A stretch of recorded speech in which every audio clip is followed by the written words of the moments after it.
Selam i pozdrav svima ljudi, dobrodošli u novi video.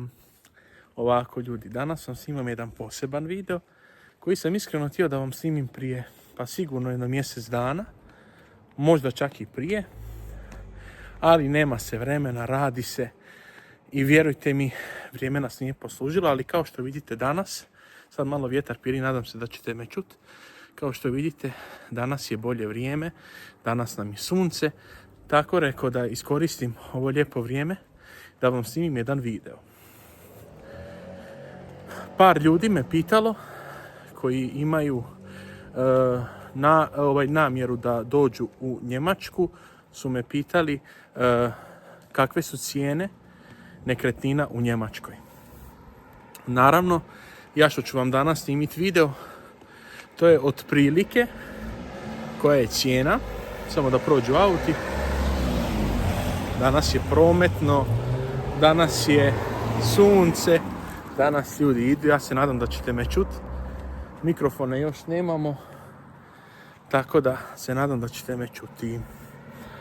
Što se tiče toga, ja ću vam danas snimiti otprilike video, jedan kratki video, da vam ispričam ja priču kako smo mi trebali kupiti kuću u Njemačkoj, koje su tada bile cijene i kakve su sada.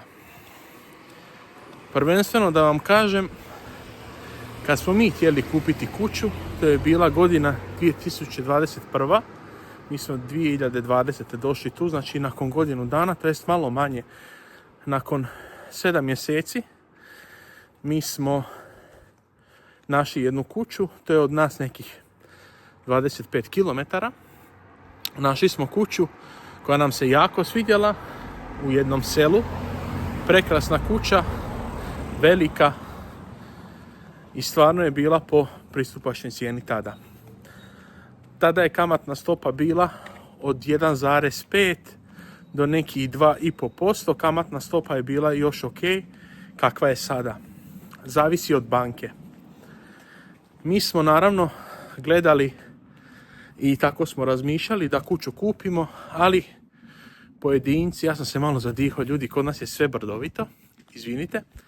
Znači, kod nas inače takvi su Balkanci da te plaše, tako da su nas malo i preplašili. Mi smo mogli kupiti kuću nakon 6 mjeseci već, ali naravno svako kaže joj, ti ne možeš kupiti kuću, tebi treba ovo, tebi treba ono, a u stvari su nam trebale samo 3 platne liste.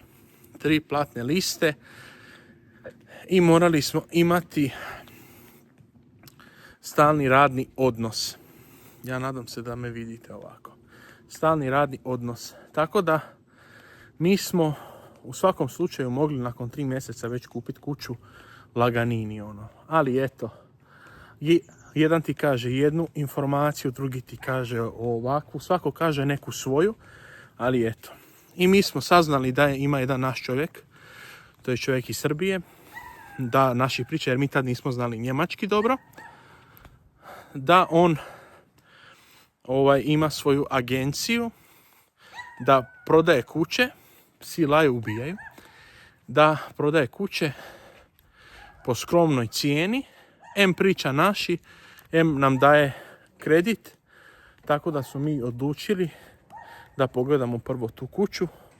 Otišli smo sami, da je pogledamo samo izvana, ali nešto nas izeznulo.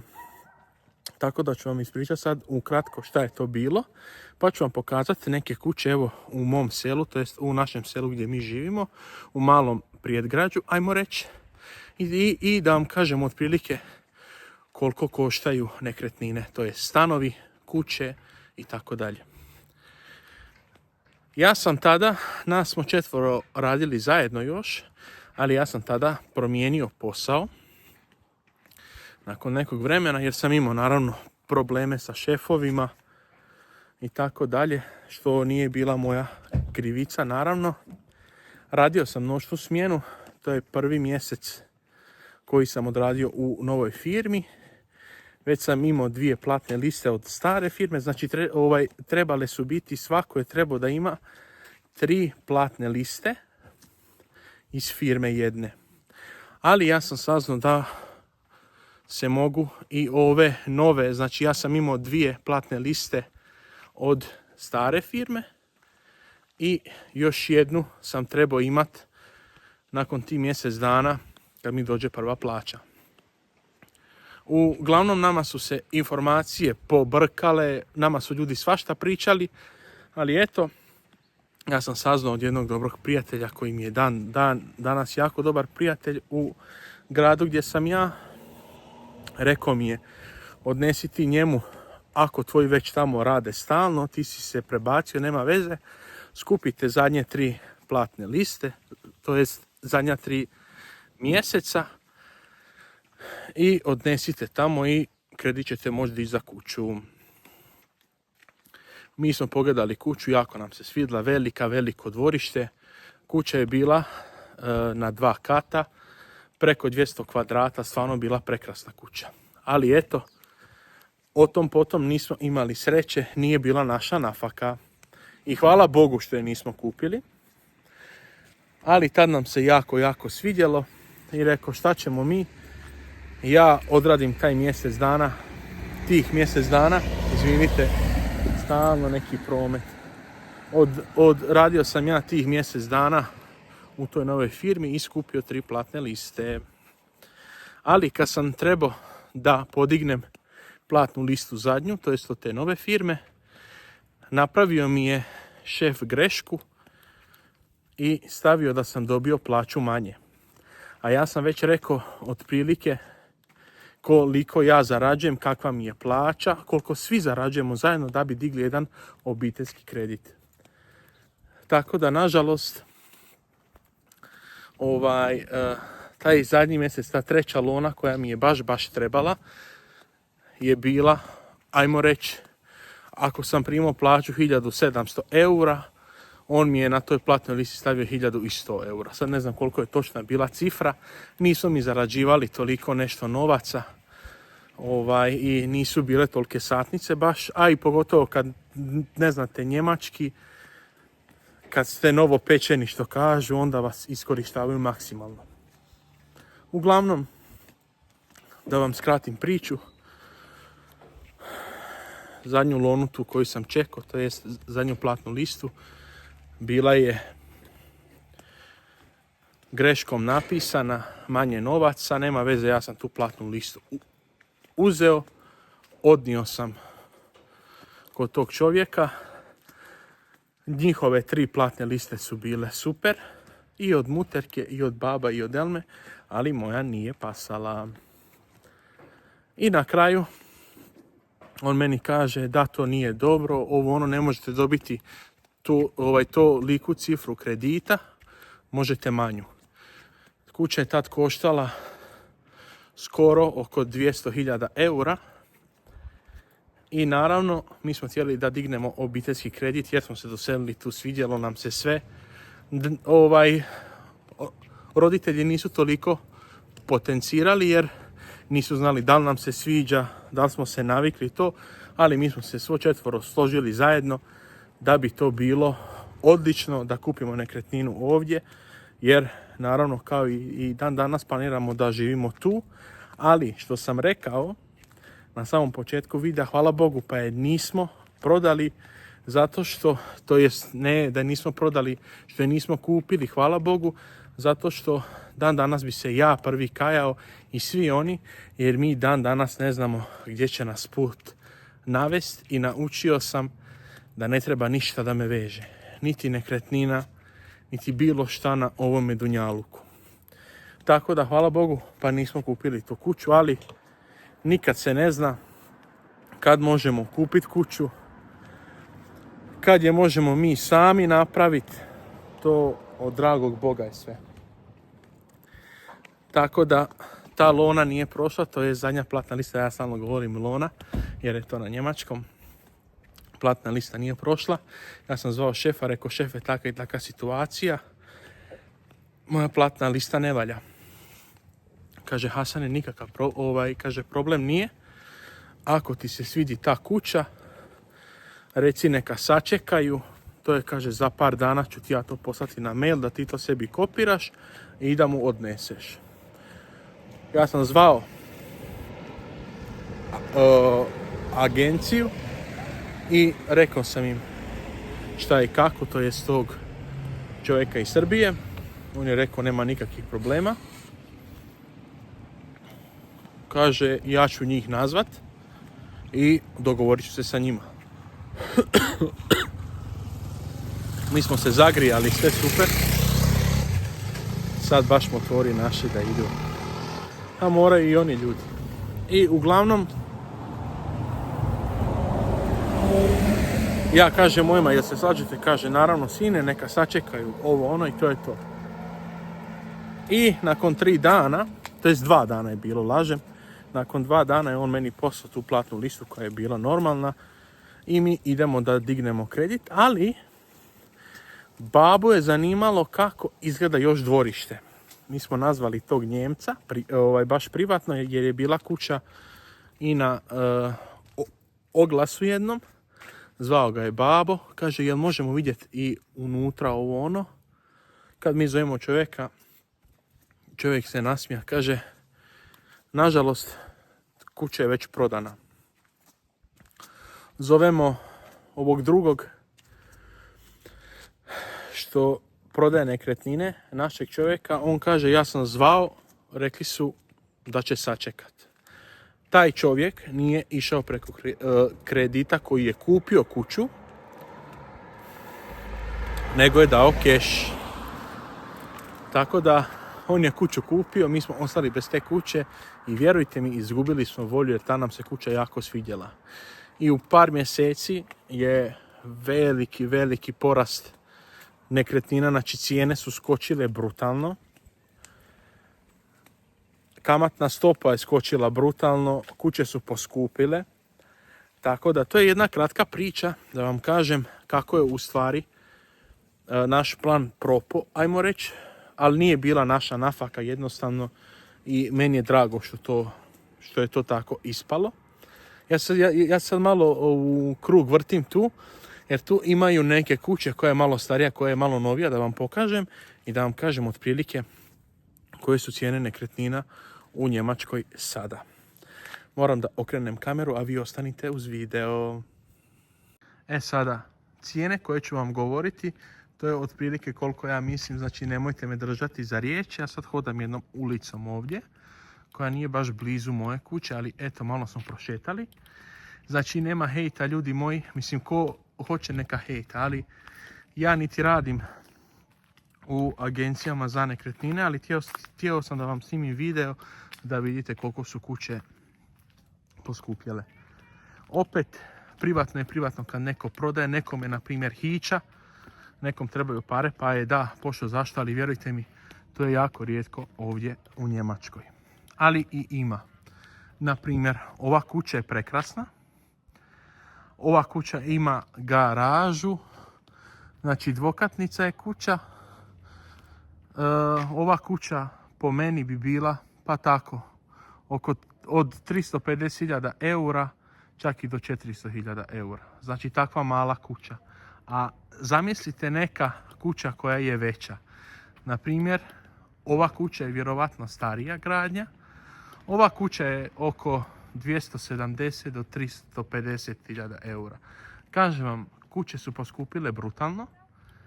Ima raznih lijepih kuća. Neke kuće, na primjer, koje su spojene. Što je, na primjer, kod nas u susjedstvu. Ove su kuće još po meni stvarno dobre. Samo se trese kamera brutalno puno. Ne znam zašto. I ovaj stalak nije nešto baš. Ali eto. Ova kuća je, na primjer, isto prekrasna. Ima stvarno lijepih kuća. Ja sam tu sad baš na cesti. Moram se malo pomaknuti. Evo, na primjer, ova kuća ima lijep plac. Stvarno prekrasno. Neka žena radi tu napolje. Ima stvarno ljudi lijepih kuća. Ali ovdje gdje ja živim, u tom malom predgrađu, tu ima više kuća koje su starije gradnje. ima jako puno kuća. A otići ćemo sad do kraja tamo. Stanovi, vjerujte mi,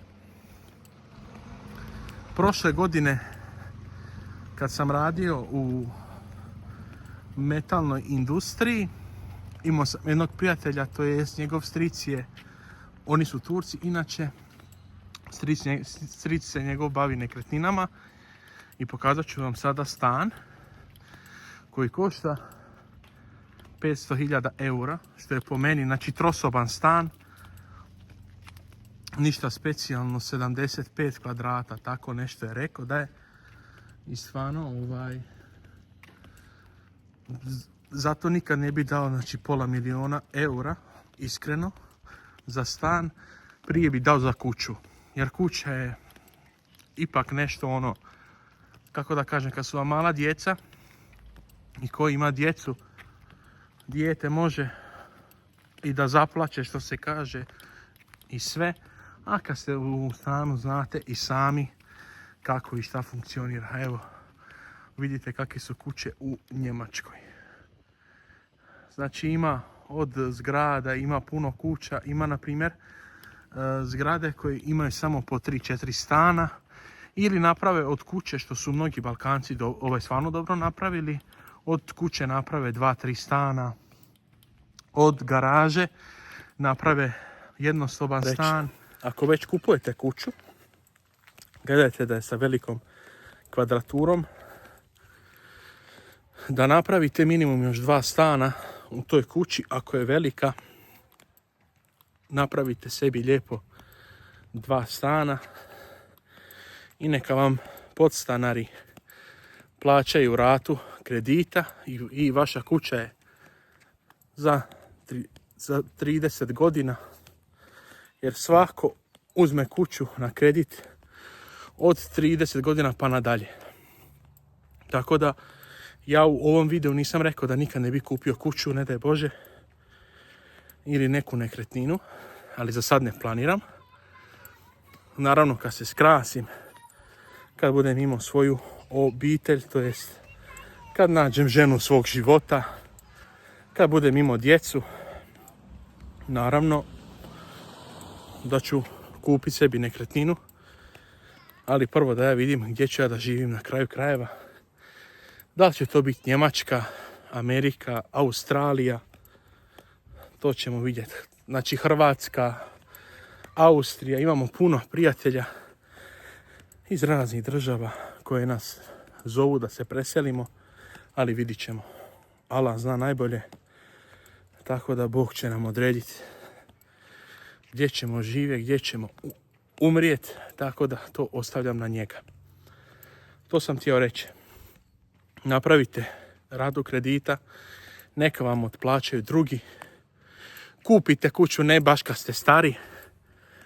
Ako ćete dizati na kredit, ako imate keš, možete je kupiti sa svojih 50, 60, 70 godina. To je vaše. Ali dok ste mladi, preporučujem vam da kupite kuću do svoje 30. godine, da bi mogli doživjeti da živite u njoj. Jer vjerujte mi, imam puno prijatelja koji su izgubili roditelje, koji su veoma otišli mladi sa ovog svijeta. Čekali su penziju, čekali su da otplate kuću. Tako da vjerujte mi, nikad se ne zna kad nam je kraj. Allah dragi samo to zna. Bog ko ne razumije. Tako da pokazat ću vam sad točnu zgradu. Tu nisam dugo baš dolazio od prošle godine. Tako da vam pokažem to i da ovaj video zaključamo, što se kaže, da ga završimo. Pokazat ću vam sad tu zgradu i točno stan gdje se nalazi. Tako da nemojte mi nešto zamjeriti. Ja vam kažem iskreno i od srca, dok ste mladi, kupite kuću da možete da uživate na neki način. Ja znam puno ljudi koji imaju vrlo puno novaca, ali nikad nisu ulagali u svoju kuću bili su podstanari pod kirijom, nikad ih to nije zanimalo jer su putovali. Tako da svako zna svoje, opet kažem, nemojte mi zamjeriti, niti znam točne cijene, ja kažem otprilike koliko znam, znači sad ne mogu da budem točan jer u agenciji za nekretnine ne radim, niti se bavim nekretninama, ali znam otprilike, eto, od prijatelja, od komšija, kad s nekim pričam ovako, kad se s nekim podružim, znam otprilike koliko se šta kreće. Sad ću vam snimiti stan, to jest izgradu cijelu, da vidite taj stan, to jest da vidite samo prozor od stana, ali da vidite izgradu. Znači, taj stan od 3 sobe, trosoban stan, 75 kvadrata, 500.000 eura, da vidite vi ovo. Evo, ja se nalazim tu, vjetar piri, evo to je ta zgrada. A stan je ovaj ovdje prozor. Znači tu kreće stan, tu je ulaz od tog prozora. Tako da to je ta zgrada i mislim da ovo nije baš neka nova gradnja, iskreno. Mislim da je stan star, dosta. Ali eto, to sam htio pokazat. To je od mene nekih 500 metara. Tako da to bi bilo to za ovaj video. Nadam se da vam se malo svidjelo. Nadam se da je malo drugačije nego inače. I ako želite da čujete još nešto što se tiče Njemačke, ako imate neke planove da vam snimimo neki vlog, da se družimo sa vama, naravno napišite nam u komentare, lajkajte video, voli vas vaša Mašović family i vidimo se ako Bog da u sljedećem videu. Ljubim vas i naravno nemojte mi zamjeriti i nemojte hejtati. Ćao!